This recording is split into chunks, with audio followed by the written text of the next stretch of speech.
नमस्कार जोहार, मैं चुनचुन कुमार। स्वागत है झारखंडी हिंदी न्यूज पर। तो चलिए जानते हैं दिन भर की सभी महत्वपूर्ण खबरों को। आज की पहली और बड़ी खबर की बात करें तो सीएम हेमंत सोरेन ने कहा, झारखंड में निवेशकों को रियायतें देने के लिए सरकार प्रयासरत। झारखंड के मुख्यमंत्री हेमंत सोरेन ने कहा कि राज्य में उद्योगों के विकास के लिए पर्याप्त संभावनाएं हैं। यहां उद्योगों के विकास के लिए उचित वातावरण तैयार करने और औद्योगिक निवेश को बढ़ावा देने के लिए निवेशकों की सुविधाएं और रियायतें देने की दिशा में सरकार लगातार प्रयासरत है। मुख्यमंत्री हेमंत सोरेन ने उद्योग विभाग की उच्च स्तरीय समीक्षा बैठक में यह बात कही और अधिकारियों को निर्देश दिए कि बड़े उद्योगों के साथ लघु, कुटीर और ग्रामोद्योगों को बढ़ावा देने के लिए विभाग कारगर कदम उठाए।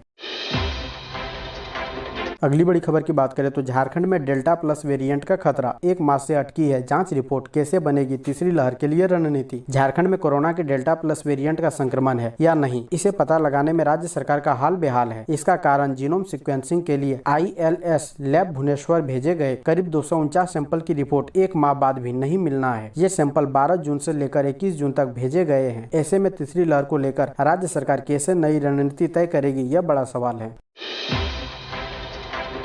अगली बड़ी खबर की बात करें तो TAC पर कानूनी सलाह ले ही रही थी कि टाइम खत्म हो गया। नए राज्यपाल को लेकर द्रौपदी मुर्मू ने कही ये बात। राज्यपाल द्रौपदी मुर्मू ने कहा कि संविधान में जो व्यवस्था की गई है उसे सबको मानना चाहिए, सबको उसी के अनुरूप कार्य करना चाहिए। आर्टिकल 44 में आदिवासी हित की रक्षा के लिए गवर्नर के पास पूरी शक्ति है। राज्य सरकार ने अपने स्तर से ट्राइबल एडवाइजरी काउंसिल का गठन कर दिया है। फाइल मुझे देर से मिली, इस पर अभी लीगल एडवाइस ले ही रही थी कि मेरा टाइम खत्म हो गया। हालांकि मैंने TAC गठन की सारी जानकारी नए गवर्नर को दे दी हूँ, वो अब अपने स्तर से देखेंगे।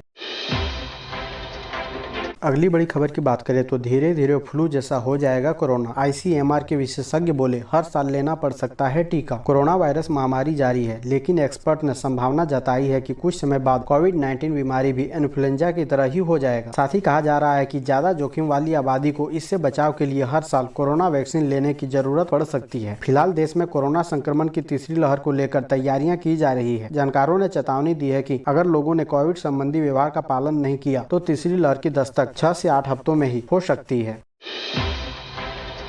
अगली बड़ी खबर की बात करें तो 5 सालों में वज्रपात ने ले ली 166 लोगों की जान। मुआवजे का इंतजार कर रहे हैं 26 लोग। कोल्हान में 5 वर्षों में वज्रपात ने 166 लोगों की जान ले ली है। आपदा प्रबंधन के आंकड़ों को देखें तो वज्रपात से सबसे ज्यादा 53 लोगों की मौत 2016-17 में हुई है। हालांकि सरकार की ओर से वज्रपात से बचाव के उपाय भी किए जा रहे हैं। आपदा प्रबंधन की ओर से गाँवों व शहरों में लोगों को जागरूक भी किया जा रहा है, लेकिन ग्रामीण इलाकों में जागरूकता अभियान असरदार नहीं दिख रहा है। गाँव में आज भी वज्रपात से मौतें हो रही है। हालांकि यह सच है कि आंकड़े घट रहे हैं। वर्ष 2020-21 में जून में कोल्हान में केवल 5 मौतें हुई है। दोस्तों, अभी तक वीडियो को लाइक नहीं किए हैं तो कृपया करके लाइक जरूर करें। अगली बड़ी खबर की बात करें तो वैक्सीन खत्म होने से लोग निराश। बोले, एक तरफ सरकार कर रही प्रोत्साहित, दूसरी तरफ है मारामारी। राजधानी रांची समेत राज्य के 8 जिलों में रविवार को वैक्सीनेशन ठप होने से लोगों में बड़ी निराशा है। रांची में केवल एक ही स्थान पर कोवैक्सीन उपलब्ध है, बाकी केंद्र बंद है। राज्य में पहले से कोविशील्ड वैक्सीन नहीं है। राज्य को कोविड वैक्सीन के लिए अब 5 दिनों तक इंतजार करना पड़ सकता है। उम्मीद है कि राज्य में 15 जुलाई को 2,57,790 कोविशील्ड वैक्सीन की डोज आएगी। इसके बाद स्थिति थोड़ी सामान्य हो सकती है, मगर इससे राजधानी रांची के लोगों में बड़ी निराशा है। लोगों का कहना है कि एक तरफ सरकार और निजी एजेंसियां लोगों को कोविड वैक्सीन लेने के लिए प्रेरित कर रही है, वहीं दूसरी तरफ लोगों को वैक्सीन के स्लॉट बुक करने से लेकर वैक्सीन का डोज लेने तक संघर्ष करना पड़ रहा है।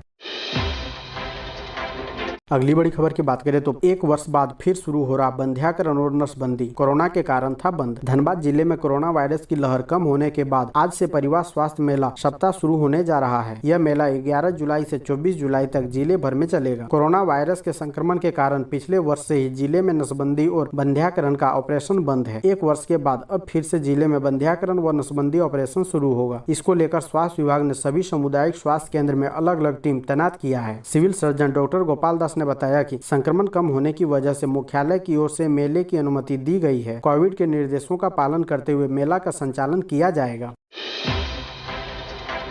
अगली बड़ी खबर की बात करें तो आर्मी स्कूल रांची में निकली बम्पर वैकेंसी, नोटिस हुआ जारी। आर्मी स्कूल रांची में कई पदों पर भर्ती को लेकर वैकेंसी निकली है। इसके लिए आधिकारिक वेबसाइट www.apsranchi.com पर नोटिस जारी किया गया है। आप नोटिस को पढ़ें और फटाफट आवेदन की प्रक्रिया को पूरा करें। बता दें कि आर्मी स्कूल रांची में clerk, accountant, LDC, UDC assistant सहित कई पदों पर भर्ती को लेकर आवेदन आमंत्रित किए गए हैं। भर्ती नोटिफिकेशन के अनुसार इन पदों पर आवेदन करने के लिए उम्मीदवारों की योग्यता पदों के अनुसार 12वीं और स्नातक होनी चाहिए। आर्मी स्कूल रांची के इन पदों पर आवेदन करने की अंतिम तिथि 17 जुलाई 2021 तक निर्धारित किया गया है। अगली बड़ी खबर की बात करें तो बढ़ रही रांची की आबादी, घटते जा रहे संसाधन, स्वास्थ्य, शिक्षा, चिकित्सा समेत इन क्षेत्रों पर बढ़ रहा दबाव। राजधानी रांची की आबादी बढ़ने से यहाँ स्वास्थ्य, शिक्षा, चिकित्सा और परिवहन के क्षेत्र में दबाव बढ़ता जा रहा है। करीब 5000 हेक्टेयर कृषि योग्य भूमि कंक्रीट में बदल गए हैं। लोगों ने अपने रहने के लिए तालाबों तक को भरना शुरू कर दिया है। साथ ही हरे भरे पेड़ भी काट दिए गए हैं। आंकड़े बताते हैं कि राजधानी रांची नगर निगम क्षेत्र में 2,05,000 से अधिक घर बन गए हैं। इसके अलावा हर महीने 100 से ज्यादा नए घर बन रहे हैं। लगभग 1000 से अधिक नई कॉलोनियां बन गई। शहर में सड़कों के दोनों किनारे घर बनने से इसकी चौड़ाई घट गई है। इससे अक्सर प्रमुख सड़कों के साथ साथ बाईलेन की सड़कें जाम रहने लगी। अगली बड़ी खबर की बात करें तो राज्य के 1215 सरकारी स्कूलों में शुरू होगी कंप्यूटर की पढ़ाई। इस दिन से शुरू होगी निविदा। राज्य के 1215 सरकारी स्कूलों में कंप्यूटर की पढ़ाई होगी। 1-2 दिन में स्कूलों में कंप्यूटर लैब स्थापित करने के लिए निविदा की प्रक्रिया शुरू की जाएगी। टेंडर जेम पोर्टल के माध्यम से निकाला जाएगा। झारखंड शिक्षा परियोजना ने इसी तैयारी शुरू कर दी है। गौरतलब है कि राष्ट्रीय माध्यमिक शिक्षा अभियान के तहत राज्य के सरकारी हाई स्कूल व +2 स्कूलों में कंप्यूटर की पढ़ाई की योजना शुरू की गई थी। अभियान बंद होने के बाद इसे समग्र शिक्षा अभियान के तहत संचालित किया जा रहा है। इसके तहत एक स्कूल को कंप्यूटर लैब स्थापित करने के लिए 6.40 लाख रुपए दिए जाते हैं। योजना के तहत 60% राशि केंद्र सरकार और 40% राशि राज्य सरकार देती है। अगली बड़ी खबर की बात करें तो झारखंड में कोरोना की रफ्तार धीमी, 56 नए मरीज मिले, 82 हुए ठीक। झारखंड में शनिवार को कोरोना के 82 मरीज ठीक हुए हैं और 56 नए मरीज मिले हैं, जबकि राज्य में कोरोना से एक भी मरीज की मौत नहीं हुई है। स्वास्थ्य विभाग के अनुसार रांची से 6, बोकारो से 3, देवघर से 1, धनबाद से 1, पूर्वी सिंहभूम से 18, गढ़वा से 1, गुमला से 4, हजारीबाग से 1, जामताड़ा से 5, लातेहार से 7, पलामू से 3, साहिबगंज से 4 और पश्चिमी सिंहभूम से 2 नए मरीज मिले हैं। अगली बड़ी खबर की बात करें तो मंत्री डॉक्टर रामेश्वर उरांव ने कहा, कोविड के संभावित तीसरी लहर की रखे पूरी तैयारी। लोहरदगा सदर अस्पताल लोहरदगा में शनिवार को 14 बेड की क्षमता वाले SNCU का उद्घाटन डॉक्टर रामेश्वर उरांव, मंत्री वित्त विभाग, वाणिज्य कर विभाग, खाद्य सार्वजनिक एवं उपभोक्ता मामले विभाग, झारखंड सरकार और सांसद धीरज प्रसाद साहू ने संयुक्त रूप से किया। इस मौके पर उपायुक्त दिलीप कुमार टोप्पो, पुलिस अधीक्षक प्रियंका मीना, उप विकास आयुक्त Akhori Shashank Sinha, civil surgeon doctor Vijay Kumar, covid nodal पदाधिकारी डॉक्टर शंभुनाथ चौधरी, सांसद प्रतिनिधि अशोक यादव, विधायक सह मंत्री प्रतिनिधि निशिथ जायसवाल, वरिष्ठ नेता हाजी शकील अहमद समेत अन्य मौजूद थे।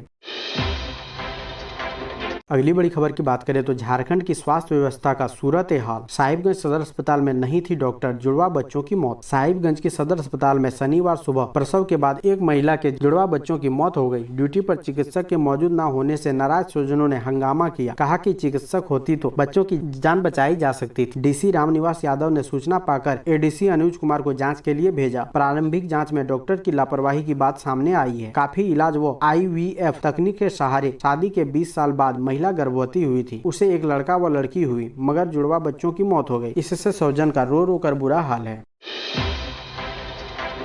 अगली बड़ी खबर की बात करें तो 4 यूनिवर्सिटी में BC, 2 में प्रोविसी होंगे नियुक्त। 26 जुलाई तक मांगे आवेदन। झारखंड की 4 यूनिवर्सिटी में कुलपतियों की नियुक्ति प्रक्रिया शुरू हो गई है। उनमें Jamshedpur women's university, Ranchi university, Vinod Bihari Mahato Koylanchal university Dhanbad और डॉक्टर श्याम प्रसाद मुखर्जी यूनिवर्सिटी रांची शामिल है। सिद्धो कान्हू मुर्मू यूनिवर्सिटी दुमका व विनोद बिहारी महतो कोयलांचल यूनिवर्सिटी धनबाद में प्रोविसी की भी नियुक्ति की जानी है। राज्यपाल सह कुलाधिपति द्वारा गठित सर्च कमेटी ने इस पदों पर नियुक्ति के लिए आवश्यक योग्यता रखने वाले अभ्यर्थियों से 26 जुलाई तक आवेदन मांगे हैं। ऐसे ही महत्वपूर्ण खबरों को जानने के लिए हमारे चैनल को सब्सक्राइब जरूर करें। अब हमें दीजिए इजाजत, मिलते हैं अन्य महत्वपूर्ण खबरों के साथ। धन्यवाद।